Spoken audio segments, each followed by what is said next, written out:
Hi, good morning, everyone. I'm Sharon Colvin. I'm the Youth Services Consultant for the Vermont Department of Libraries, and this webinar is on programming for everyone. Before we get started, I want to show you some basic tools, and I've been telling everyone this, so I hope that you use this and find this helpful. This is our library website, our state library website, libraries.vermont.gov. And if you click over here on Services to Vermont Libraries, and then you click on Children and Teens, either here on the side or in the center, whichever one you like or see first. And then on this page, this is my page here, and right here is the Youth Services Toolkit. From this page, you can get to a lot of different things that like quick links, but the Youth Services Toolkit is really, I think, the most useful page, or that's how the intention I had when I created it.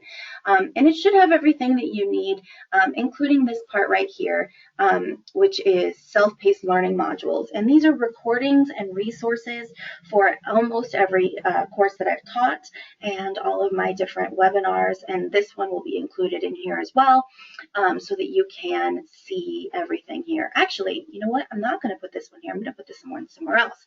And I will show you in a second. So if you scroll down a little bit to programming information, I decided that this one would go better with programming. So in here, there's these are also modules on makerspaces, passive programming. This was an audio discussion we had on low-cost programming. Here's the program directory. If you're looking for programmers, we created a new database.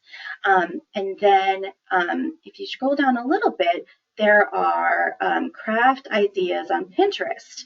And I was having some trouble with my computer, but this one right here, adult crossover programs, and then there's going to be another one for family programs. And I created all these Pinterest tools for you, and I will send out the links, and I will make sure that they're on the website for you, so that you can see what kinds of stuff I put together for you. And I hope that we put together even more today. Okay, so today we are talking about programs for everyone. So most of us in Vermont work with small communities, and so you don't always get to break down your programming by age, or you have a lot of crossover. It's very hard to break things down. I was talking to someone the other day about story time, and she said, yeah, you know, story time is supposed to be for preschool, but in reality, I get a lot of, 18-month-olds, and that's just who shows up at the library, and that makes a lot of sense, and this goes all the way up to adults. So we want to talk a little bit about how you deal with that and how you adapt programming so that they either cross over age lines, or how to present some fun things for different age groups. So here's my first question to you. Why do people come to the library? Any ideas? Especially for like program. I mean, they come for books, obviously, and they come to see you and your shining face, which is always wonderful, and for readers advisory. But what other reasons do people come to the library? Any ideas? Winter boredom. That's so, so true. And in the summer, if you have air conditioning, they're there. Free programming, socialization, absolutely. Sorry, hit the wrong button. Find out what's happening in the community. Yes, definitely. So we're kind of a community center. We know what's going on. Socialization is really, really important for all ages, right? So for new parents, who maybe have been housebound with their infant for a while, socialization is a huge deal. For people who might be unemployed, underemployed, stay-at-home parents, people who are senior citizens who just want to get out. It's a safe, welcome place to come and hang out. It's friendly, especially our Vermont libraries are incredibly friendly. You probably will see a familiar face. And so it's, there's a lot of different reasons. Now, are those reasons age specific? Are they like, do senior citizens have vastly different reasons for coming to the library than, say, a 20-year-old or, say, an 8-year-old? What do you guys think? Do kids come to the library for the same reasons than, say, an adult or a senior citizen? I'm going to say that some of those reasons overlap. Yeah, Wendy agrees. She thinks so. I think they do overlap. So kids want to socialize. I remember when I was a kid, being able to go to the library by myself was this huge milestone. And it was a big, big deal. And so it's kind of a rite of passage, right? Um, Being social with kids is really, really important. So meeting kids who are their age, or maybe meeting kids who are older or younger than them, it's a great opportunity to go to a safe place and socialize. Free programs, of course. Kids love free programs, and parents love it because we clean up after them and they don't have to. And also knowing what's happening in the town. I think that's completely it's for all ages. Everyone wants to know what's going on, and sometimes families will come in looking for what's going on at the farmers market, and when is the next craft fair happening, or they'll talk to you about your fundraisers, things like that. So everyone comes to the library for these really big, broad reasons. All right. Let's see.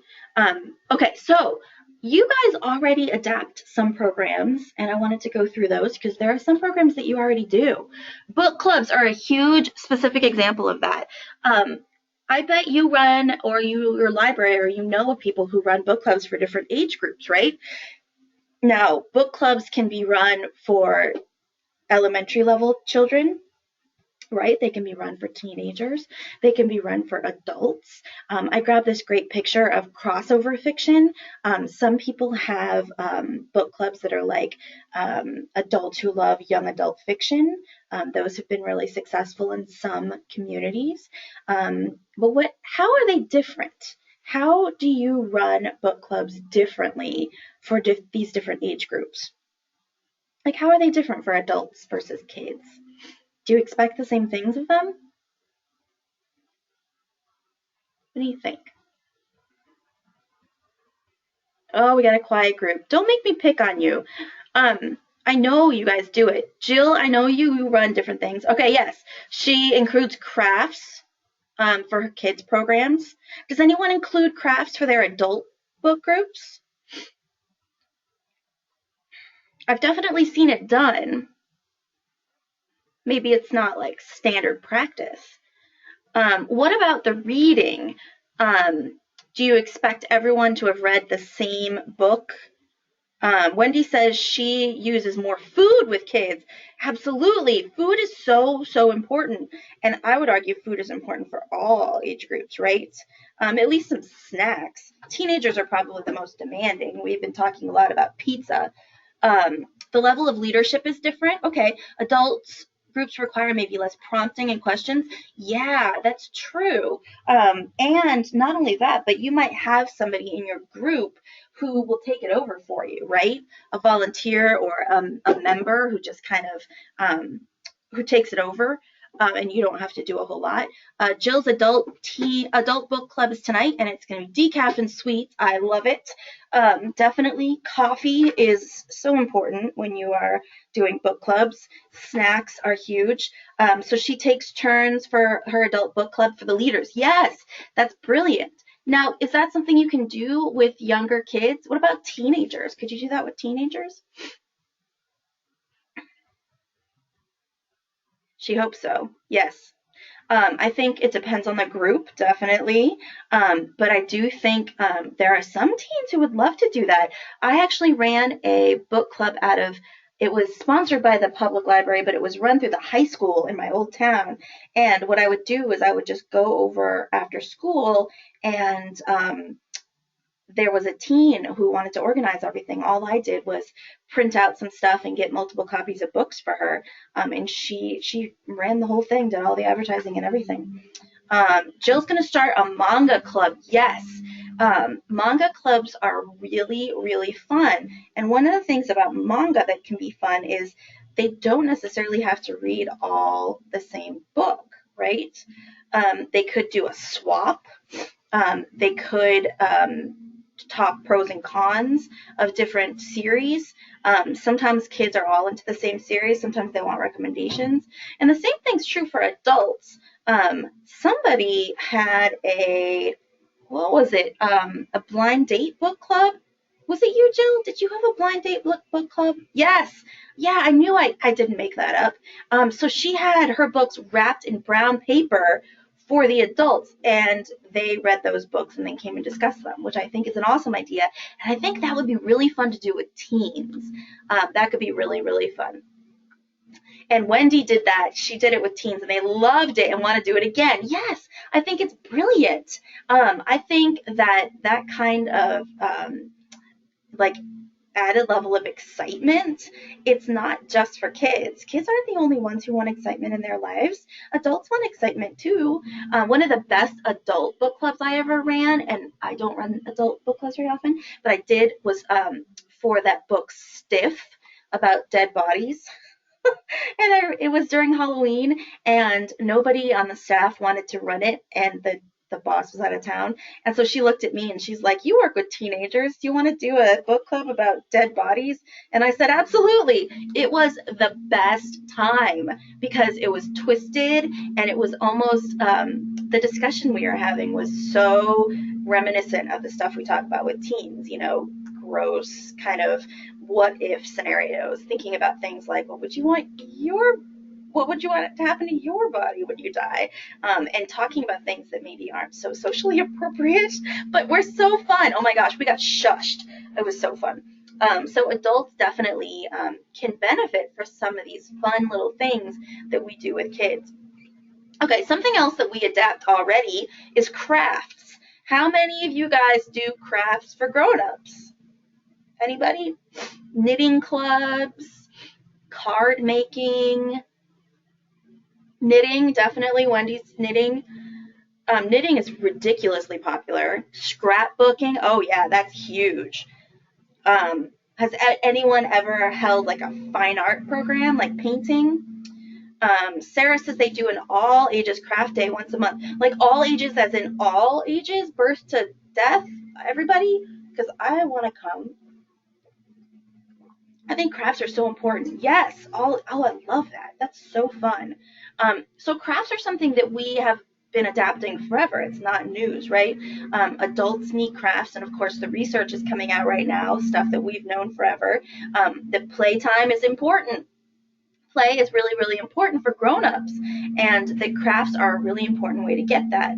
And what we've seen in the old-fashioned knitting clubs and sewing bees and quilting clubs is that there's this awesome socialization that happens and this support that happens, this kind of sense of community that happens while your hands are busy.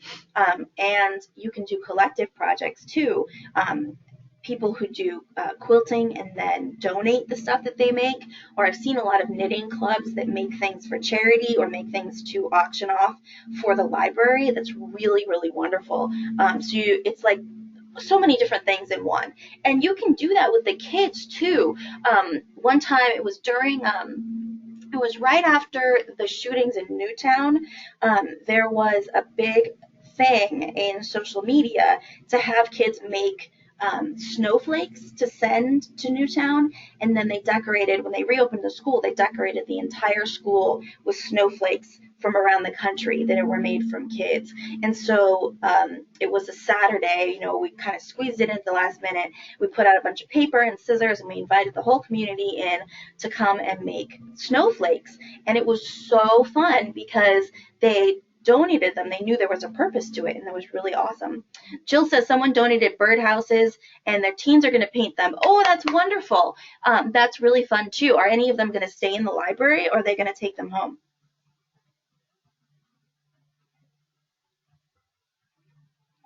Oh, the library and the school. I love it. I love that idea of having kids contribute to their space. I did a program one time with so we did it with why can't I think of the word today? Those cheap picture frames from Michael's, the really cheap ones. I think they were $1 each. The ones that don't have any glass in them, they're just plain unpolished wood. And I had kids, teenagers, decorate them. And then what I did was I put like the order of series books in them. So it would say like Aaron Hunter's I can't even think of what her series is called right now. Oh my gosh, my brain is shutting down. But it's like the Aaron Hunter series, and then it'd say the titles of the books in order so that you would know, or like Joey Pigza, and it would have the order of the books in order, and so people could know at a glance. And we put them in little book frames, and it was really cute. And the teenagers were so invested because they painted them, and they got to give something back to the library, which is great. So crafts is something that we already do, and we're really good at it, and we adapt them for both ages. Games is something that we do, and I think games are fabulous because you can do both family games and you can break out age groups. Dungeons and Dragons is something that libraries are known for hosting. I know that Williston has a new-ish Dungeons and Dragons group, and it's adorable. I got to hang out with them over the summer, and they were kind of middle school age, and you can do this with adults as well. Now, that's one of those things where you want to think about, do I separate the age groups, or do I have them do it all together? I always have hesitations about adults and teenagers, depending on who shows up. Sometimes the adults who show up to these kinds of things, I don't feel completely safe with them, but it depends a lot on your community. So Wendy says they do both D&D and Magic on different nights. I love it.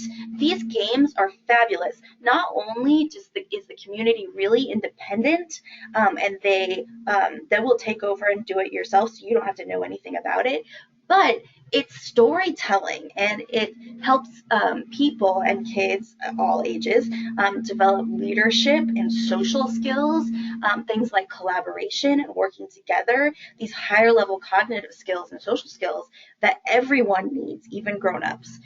And also it's a sense of community and safety, that you will make space for these people to come and play. It's a really big gift. Now, there are other kinds of games. Has anyone here done a family game night or an open game night or day? I know they did a big one at Burnham over the summer. I happened to be driving by when they did it. It was great fun. There are a bunch of dads and then a bunch of kids, and we ended up playing a whole bunch of games. The funniest one was, shoot, I don't remember the name of it, but it was one of those where you put a card on your forehead and you have to guess what it is. So fun. Okay, so Jill and Wendy are saying they tried it and it never took off. You know what? That happens. Here's my philosophy on programming in library. There is no such thing as failure. It's just more information for you to use. People have there's certain times of years that are hard for people, certain seasons. You might be running up against other things that are going on in town, sports. It could be weather. It could also be that you're not reaching these people for whatever reason. And it could be that your community just isn't come to the library for that purpose. There are a lot of different reasons, and you just kind of take that information and pack it away for later. Some communities do better when there are games just out. Some people have puzzle corners. Is it Bennington that has a puzzle table in their adult section? In the reference section, there's a puzzle that's always out on one of the tables.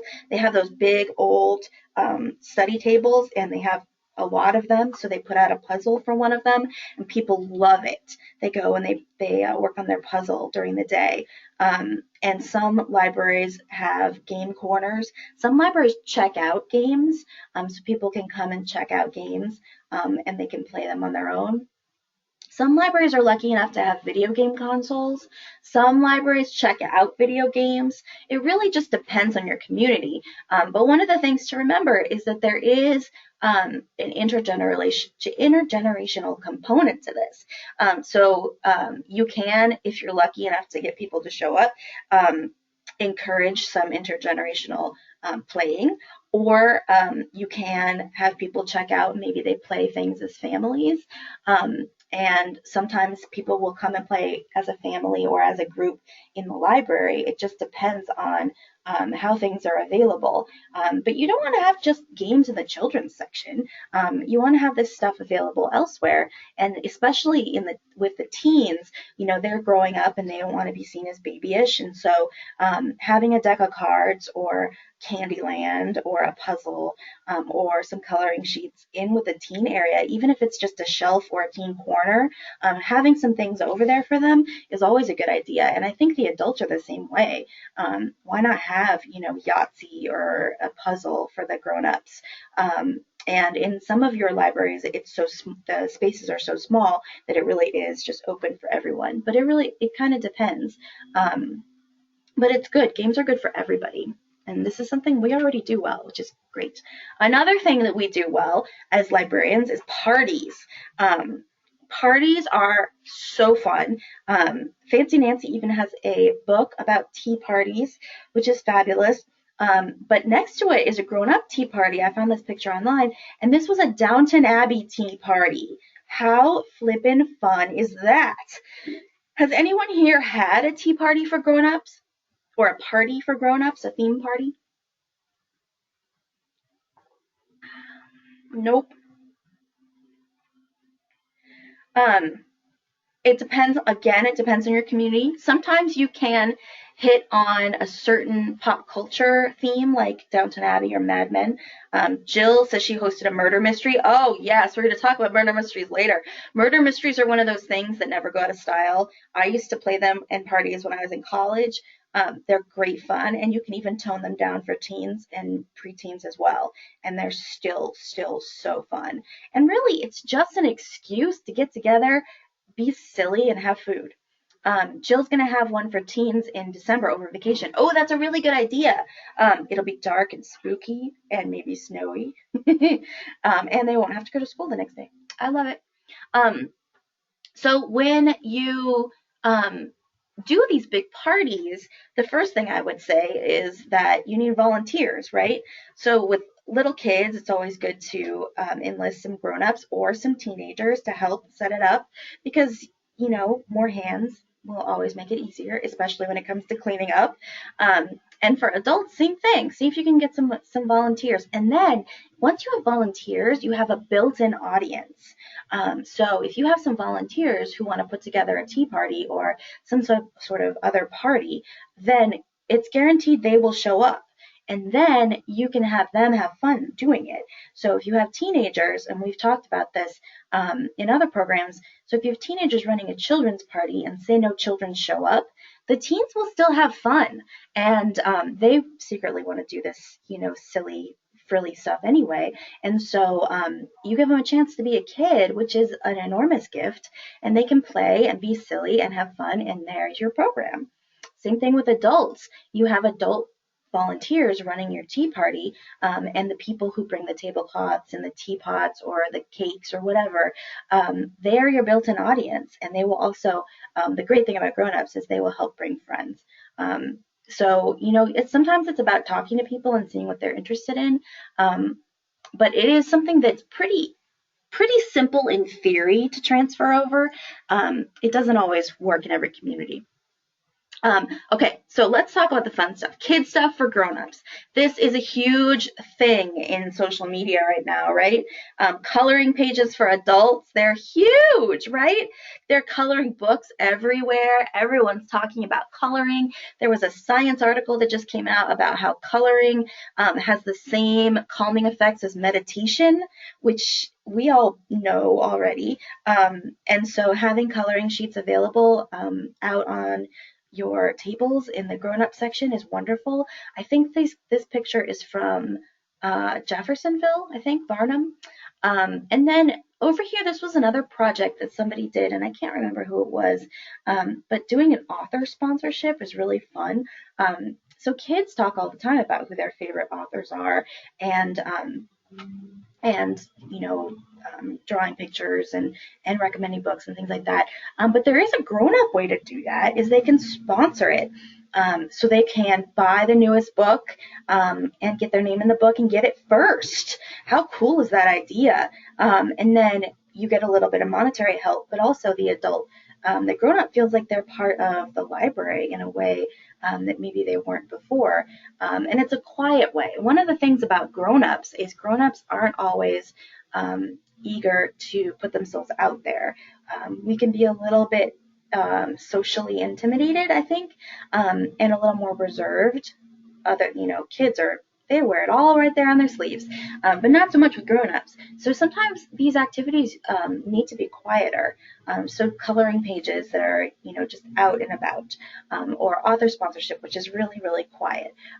It's not something that you have to do in front of anyone else. It's just something for you, and the benefits are awesome. What other children's programs might interest adults? What do you guys think? And I think what I'm going to do for this is actually start typing. So what do you guys think? Tell me, what other fun children's programs do you think you could maybe adapt for adults? Legos, definitely. I love it. What else? Shout them out. Type them out. Legos are wicked fun. Everyone loves that. Ooh, Makerspace. I love it. What else? Storytelling. Yeah. StoryCorps is huge. Ooh, movie nights. Definitely. Adults love movies. We all love movies, right? And then you could show grown-up movies that have, swearing in them.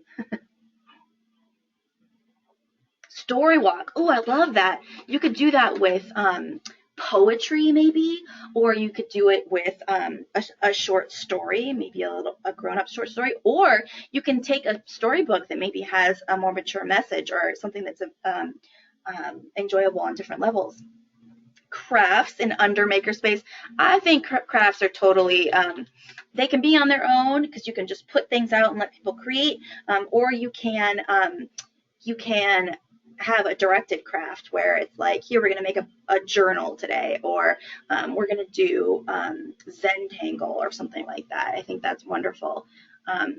What else do we do for kids that adults might be jealous of? I'm just going to scroll through and make sure that I got all of your suggestions because I don't want to miss anybody.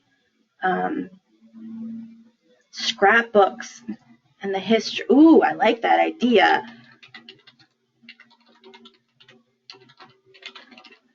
That's so fun. Ooh, duct tape. Yes. Who doesn't want to play with duct tape? That's really fun.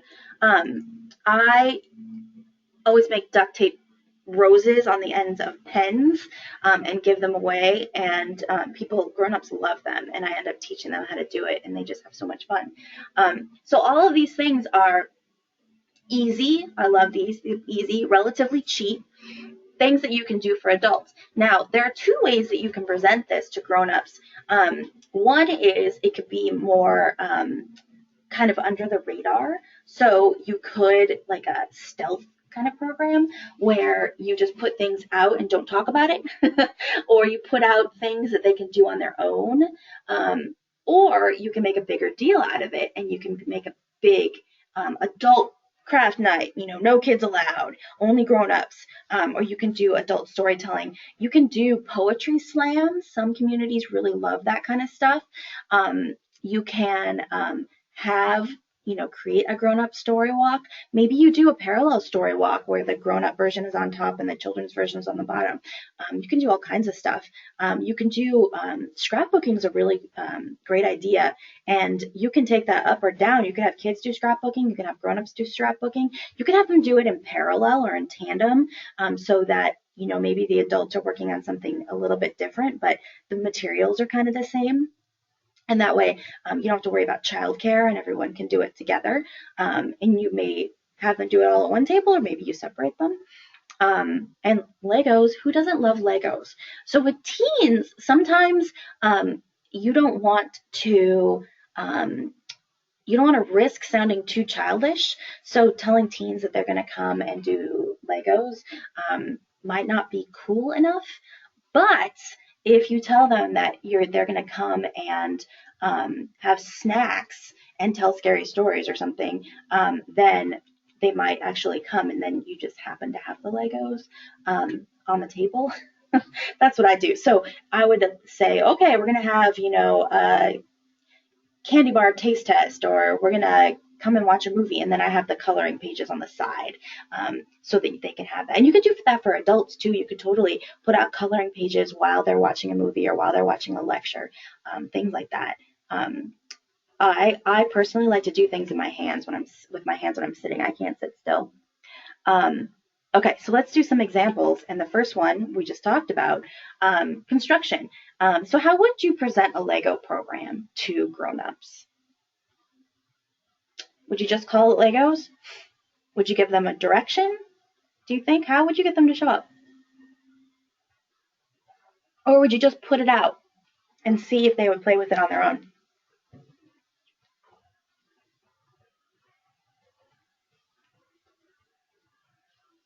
Thoughts? Anyone? Okay, you want to start with putting things out and see if they play with that. I like that idea. Passive table Legos. Yeah, and you can put it towards the adult section. See if I think it would be really fun. I'm just trying to imagine walking to a library and then being like, "Ooh, there are Legos in the grown-up section. That's so cool." So it might, increase your cool factor. Maybe give them a theme as a starting point. Definitely. Sometimes a challenge is fun. So it could be like, and this could be in passive program or an active program. You could say, who can build the tallest structure? Or can you build a structure that's all one color? Or can you build a structure that can hold the Webster's Dictionary and have little challenges? And like I said, you can do that in a passive setting too. Just set it out there on a table and put up a sign that says, can you do this? Challenge for the month. That could be really fun. Anything else? Are there any other things that you can do besides Legos that are like that construction building kind of ideas? Because there is something to it, right? People love building things. And maybe adults don't want to touch the germy Legos that the kids have been putting in their mouths. I mean, sorry, they're perfectly clean, totally sterile, never been licked. Oh my gosh, you guys are quiet, you're killing me. So you could do, like, let's say, ooh, the old card catalogs.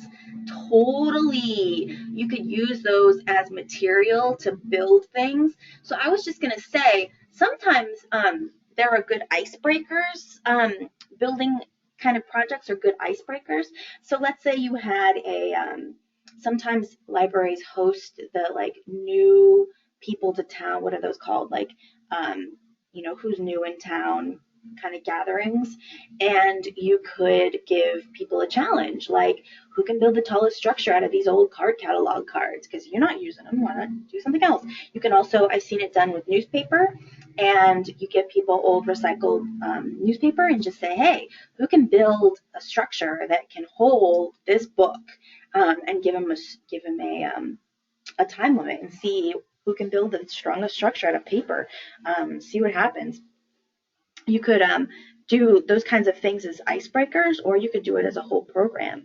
You could do all kinds of stuff. But yeah, I like the idea of using things that you already have that you don't want anyway. Okay, so another old standby for adults is lectures and presentations. So sometimes we might have somebody from the Historical Society come, or we might have an author come, or a poet, somebody to do armchair travel. There's a lot of things like that. How would you adapt something like that for kids? I'm a kid. I'm not going to sit still through this. Sitting and listening, especially PowerPoint. I don't know about that. How would you adapt that for kids? Do kids want to learn this kind of stuff?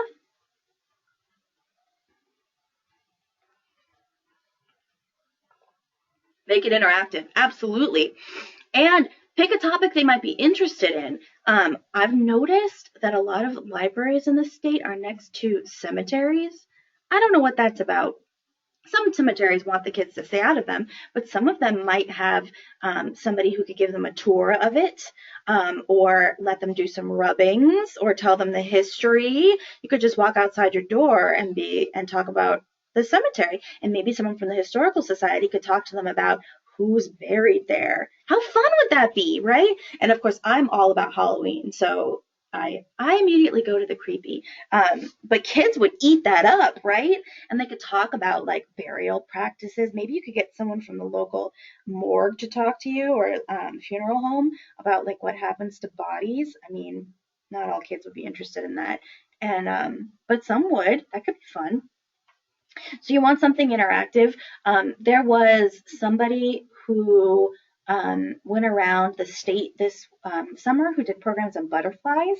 And so he had models, and he had preserved butterflies and moths that the kids could look at and touch. And then he showed them a lot of different pictures, and then they got to do a craft afterwards. So sometimes it's a matter of shortening the listening time and then doing something interactive afterwards. Skyping with authors can be really fun. It's cheap. You don't have to pay for them usually. And the kids get to ask all their questions. And then afterwards, you might do some sort of project afterwards that gets them up and moving and talking. So definitely there are, and one thing I want you to think about is sometimes when we're talking about adapting for different ages, we're actually talking about something called universal design. Universal design is something, it means that you start adapting for one population, but really it's better for everyone. And a really good example of that is, the dips in the sidewalk that there had like the handicap dips in the sidewalk. So those were originally put in to accommodate a certain population. They were put in to accommodate people who were in wheelchairs. But they're actually better for everyone, right? Because if you have mobility issues, if you're older, if you have vision issues, not having to step up is really nice. If you have a rolling suitcase, if you have a dolly full of things, it makes it a lot easier to roll up and down those little dips in the sidewalk, right? Another really good example is if you have a toddler, absolutely, their little feet can't always scale those steps. Yes, the little dips are very helpful. Another really good example is in parking garages, and I know we don't have a lot of those in Vermont, but if you've ever been to a big parking garage, if you notice, they don't just give you one way to remember where you're parked. It's not just a number, it's usually a number, a color, and if you're in a really cool place, a picture. So there's a big grocery store in Massachusetts called Wegmans, and their parking sections in their garage are marked with a number, or maybe a letter, and a fruit or vegetable, and a color. And so I like to park in broccoli because I think it's funny, but that is how I remember it. So originally that was put into place for people who can't read, or people who are colorblind and can't see color. And so they put in multiple representations. But in reality, some of us just learn information better than in some ways than others. And so it's a way to make this information universal. It's called universal design for a reason. So sometimes when you're adapting programs, like let's say this lecture kind of situation, you're talking about lectures and you're thinking, little kids aren't going to sit still. They need to learn in more than one way. They need to touch things. They need to run around. They need to talk to each other. Well, it's possible that adults need to do the same thing. Not all adults, like me, for example, can sit through a lecture and just be talked at for an hour. They'll go crazy. And I, for example, would really benefit from having talking to each other and doing some sort of interactive program. And when I teach in person, I always break you guys up and have you guys do discussions and presentations because I think it's terribly boring to sit in one place. So sometimes when you're adapting these things, you're actually making them better all around. What about STEM programs? So we do a lot of STEM programs for kids. This is an example of, this is Jericho, and they did a program, this was so fun, where Thad bought cheap toys at the secondhand store and then gave the kids tools to take them apart. And their job was to figure out how they worked. And it was so cool because these are all those really brightly colored kind of educational toys that light up and make noise, and some of them move. And so they got to take them apart and see how they work. And then the idea was they could put them back together later. So all kinds of stuff. What do you think? Could adults benefit from a program like that? And how would you adapt it? How would you make it more grown-up friendly?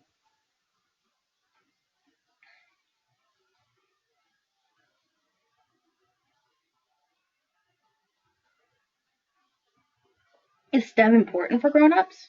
Maybe it's not. That's a trick question, by the way.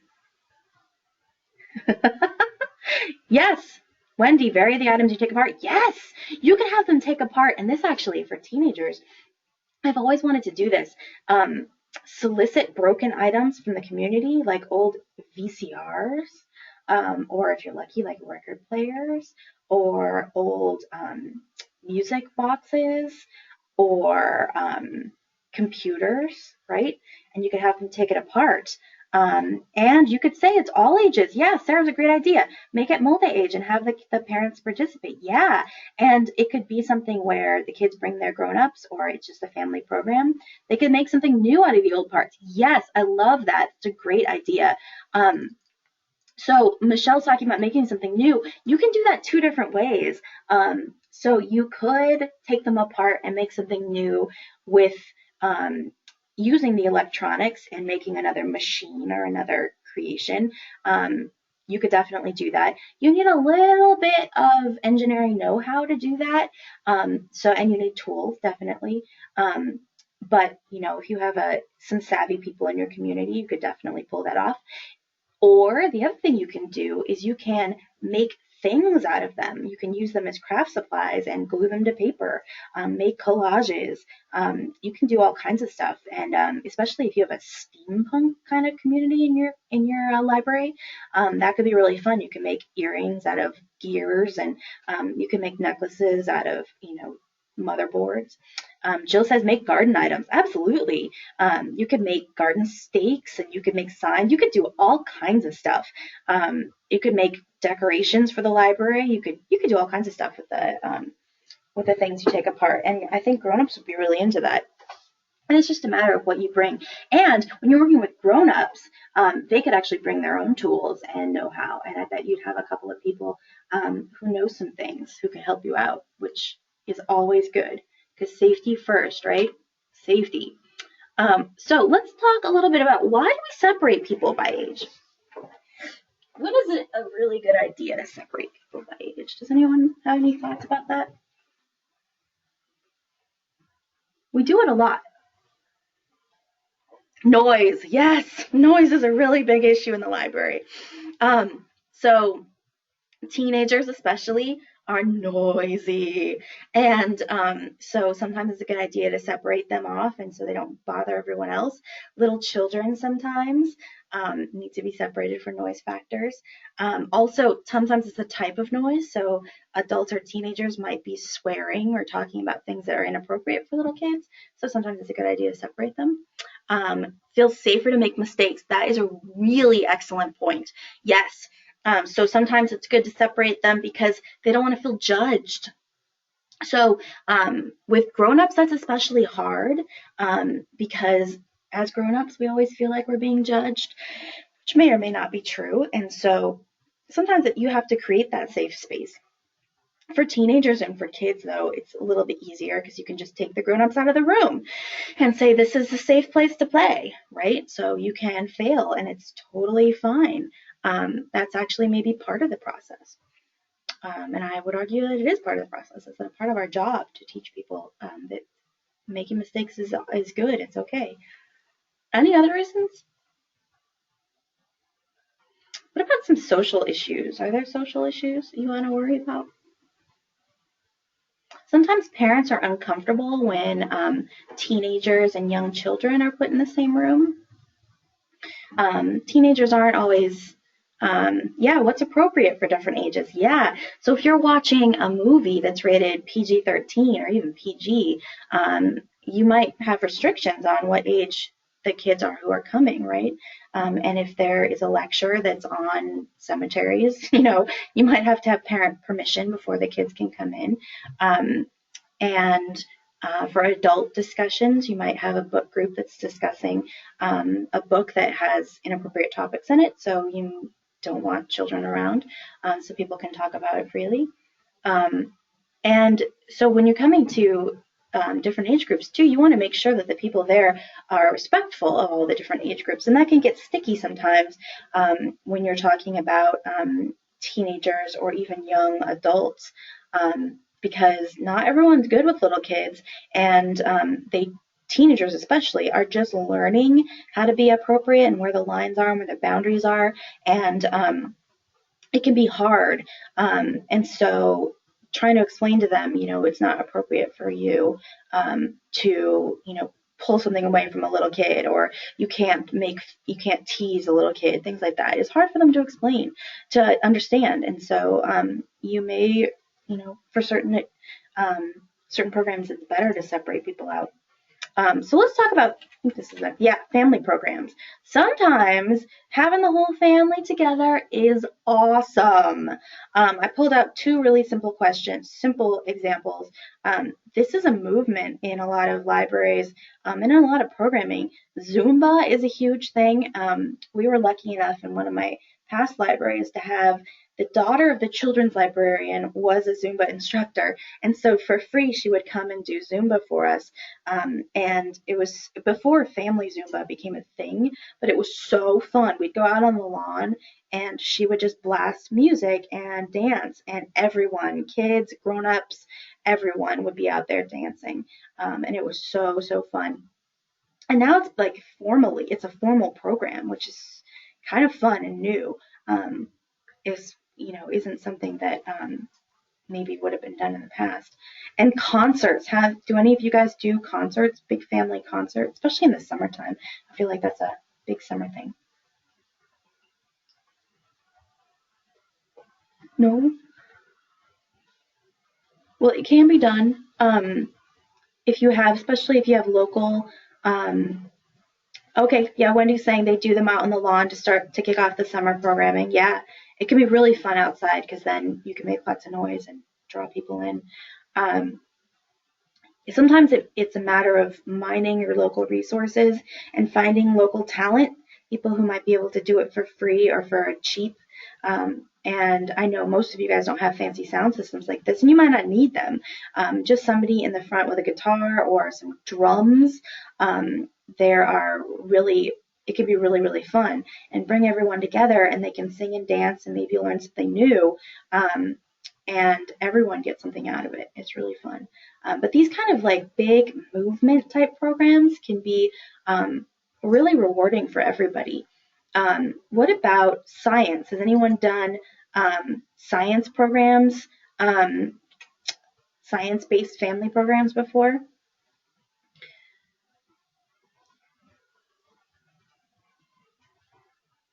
Y'all are so quiet. Anybody? Science? Okay.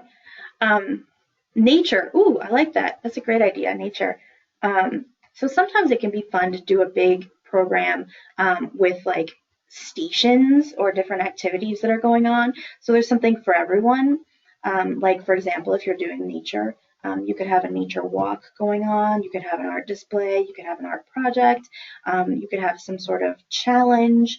You could have some displays with books out and exploration stations where people can play with things, maybe do leaf rubbings, look at sort different nuts or acorns, things like that. I used to do programs with bedtime math, which we talk a lot about in summer programming, but they definitely do programs all year long. So bedtime math and Peep in the Big Wide World, which is a National Science Foundation program. And I would smush them together and make a big family day out of it, where we would do fun stuff, simple stuff, like measuring the room with our feet. And how come it takes fewer dad feet to get across the room than it does my feet? And doing things like seeing how high you can jump, or sorting things into egg cartons, or creating patterns with beads, things like that, which are really fun. Jill's saying she displays kids' art at one month of the year. Oh, that's so fun. I love kid art in the library. It's so, so fun. And one of the things you can do with that is you can have a big reception. So art receptions are really fun, but it doesn't have to be fancy, fine art. You could do it for the kid art and let them show off. You could have a little reception, have some lemonade, some cookies, maybe make a few remarks in the beginning, and then people can come around and show off what they've created. It's really fun.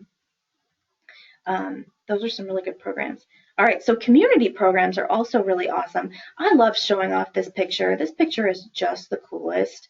Oh, Jill said she just had a reception for the artist, the fiber art, plus her students. Yeah, that's a really good idea. So if you have an artist who's our teacher, then the students can come and show things off. That's a great idea. I love that. So this was a big community fiber art project that was done in Pomfret. And I adore this project, and I show it to everybody because it's just the coolest. It's also something that they did outside. So the library didn't have to be open for people to participate. So what she did was she created this kind of loom out of branches from a tree, and then and I don't know anything about weaving, so she put these ropes weft, or I don't even know, one way, and then what she did was she put out fiber supplies, so yarn and string and rope, and people could make their designs weaving in and out, going back and forth. And you can see some people went around in circles, some people made little block designs, some people went curved, and everyone got to add to it. And so it was on the porch of their library, and it was just set up, and they had it out for, I think, a summer, and everyone participated in it, and then they put it out on the lawn for people to look at. And this library happens to be, the town is tiny, and they just a little crossroads, so it was kind of the center of the town, which I just think is so fun. So Wendy was saying we collaborate with the local art teachers in the school, and they bring over the art from the school to hang as a display. Yeah, that's a great idea. And it can get people from the schools who may not be regular library users into the library, right? Because they want to show off what they've created. And maybe they just have forgotten about the library, and this is an excuse for them to come. Cultural programs are also really fun to do for community. This is from Bristol. Bristol does this One World Library project, which is just cool.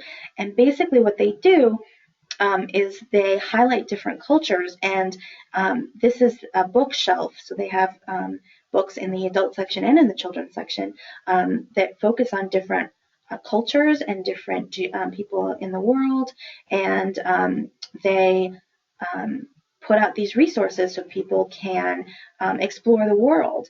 And what they do is sometimes they do receptions.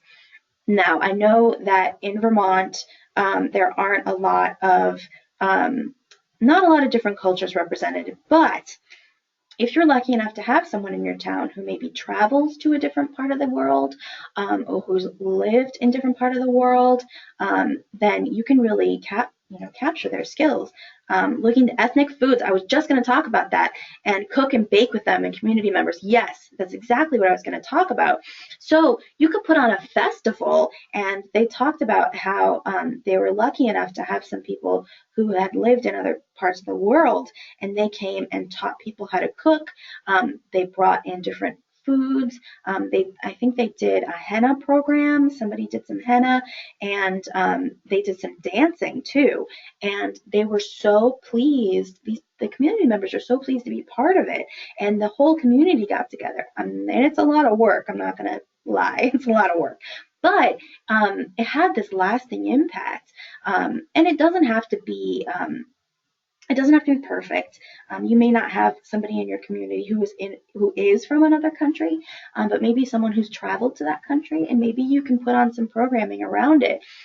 Like they could do some armchair travel presentations. Maybe they could bring in some stuff, souvenirs that they've brought back, some pictures, and then maybe you can buy some books to go along to support it, and maybe have a theme. It could go on for a month, it could go on for a day, but you could get the whole community involved, which is really, really fun.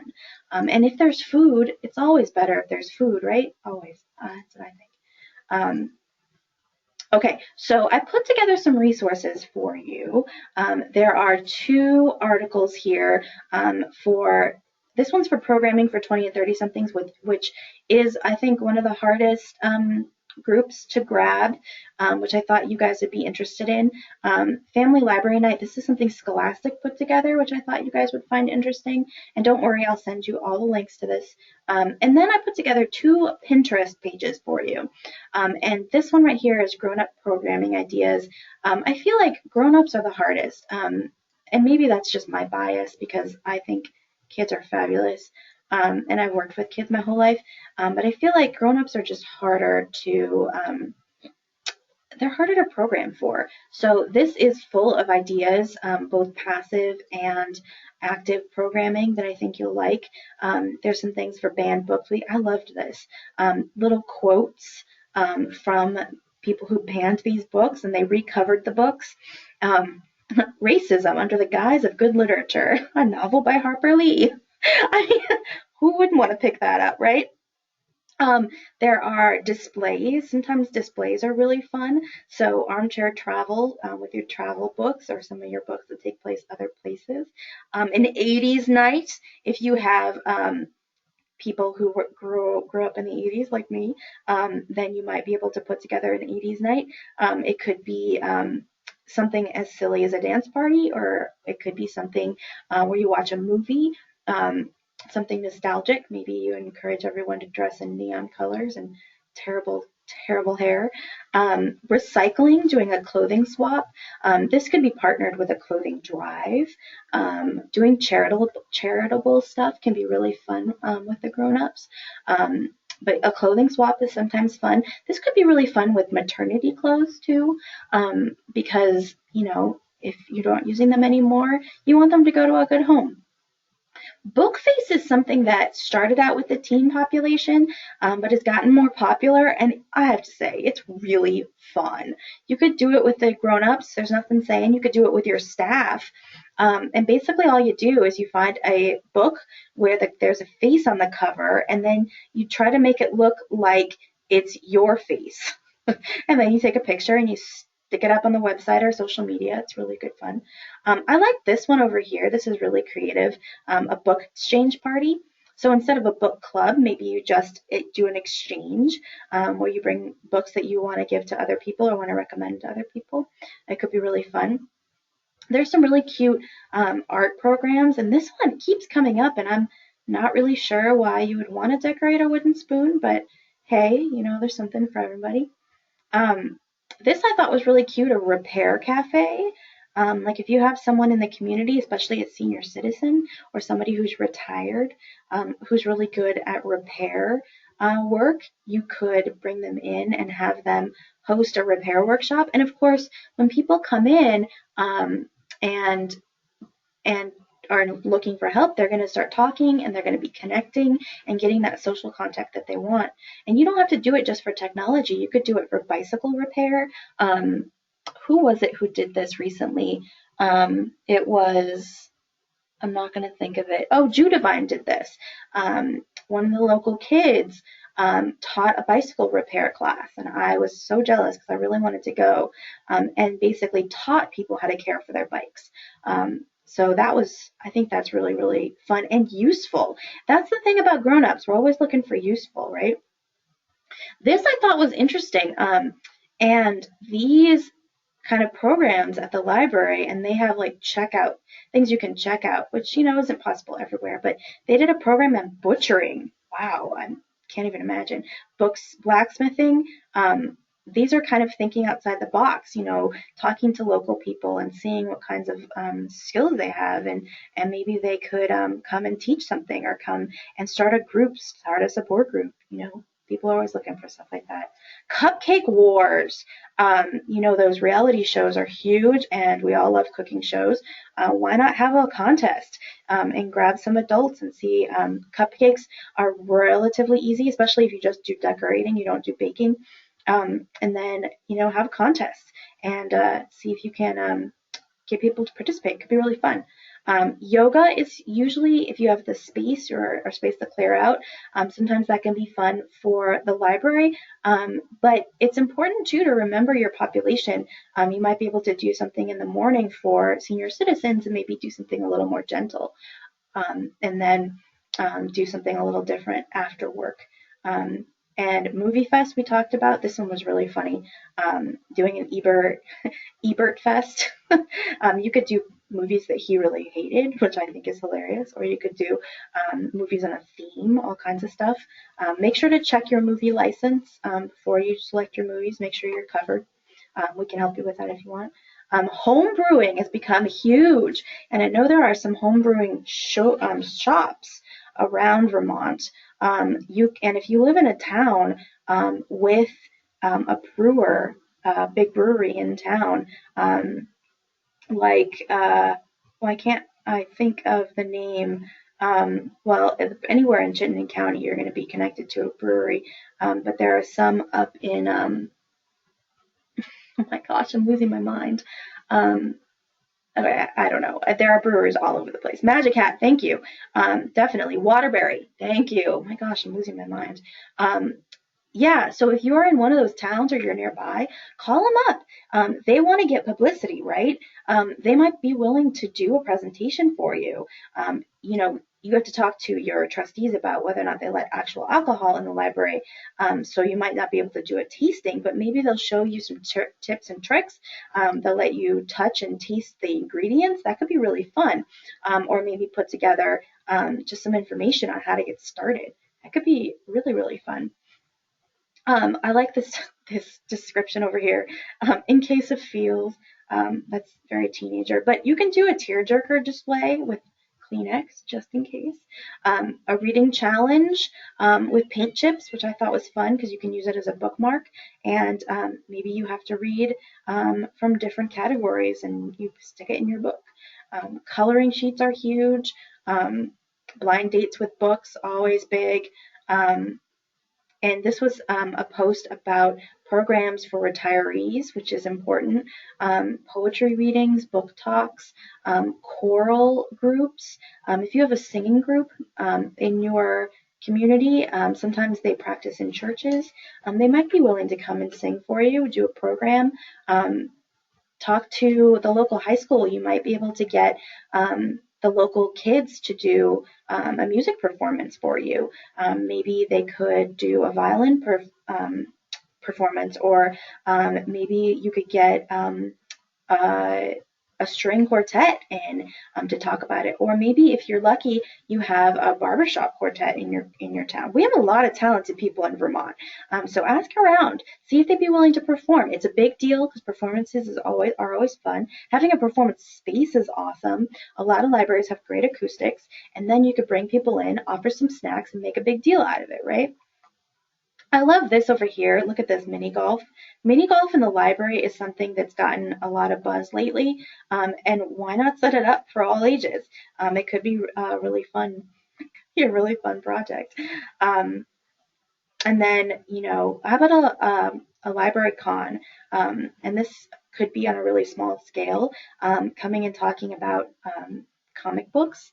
It could be a lot of fun, and you could get people who wouldn't normally come to the library.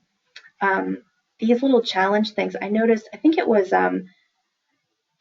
Peachum has a challenge like this around during the year, where you want to try to read books from these different genres, and maybe you have some cool prizes. You can get donations from local businesses. I love this display over here because you want to think about people who maybe aren't looking for deep literature. Not everyone wants to read, something really long and involved.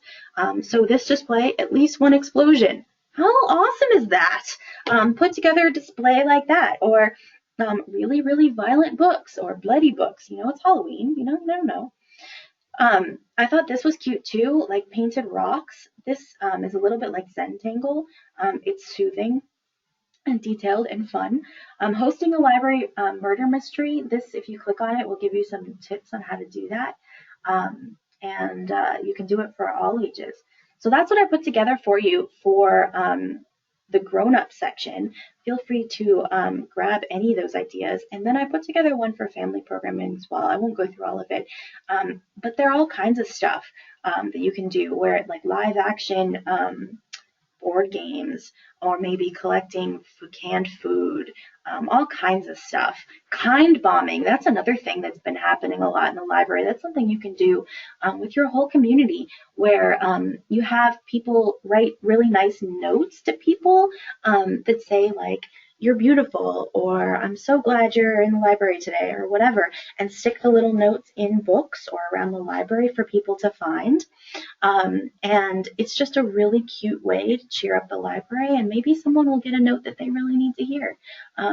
So that's something that's really simple and you could do in your community with all ages. All right, so any other comments, questions, ideas, things that I should have covered that I didn't? Anything? Okay. Right now I am a trivia hunt around town. I love that idea. That's such a great idea. Oh, also, I think it's Windsor has they have a mascot. It's a pig named Wilbur. He's the cutest. And he travels with people, kind of like Flat Stanley. But you could also hide him around town. You could hide a little mascot around town. Yeah, a library friend, totally. You could travel around town, take pictures of him, or maybe it's like a challenge. Have you ever been to Trader Joe's? They hide a lobster in every store, and if you find it, you get a sticker. So maybe you hide something in the library or in town, and if people find it, they have to come to the library to get the prize. It could be really fun. Okay, while you guys are coming up with ideas, I'm typing up an attendance list, so make sure that everyone gets credit for this, and keep thinking of ideas because we have a couple of more minutes. Sarah, Wendy, John, Michelle.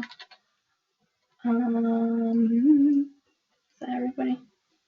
1, 2, 3, 4, 5. Cool. Michelle, can you spell your last name for me? I think I know which Shell you are. Oh yeah, oh Wiley. I wasn't sure. There were 2 of you signed up. Coolio. All right, I'll make sure you guys get credit for this.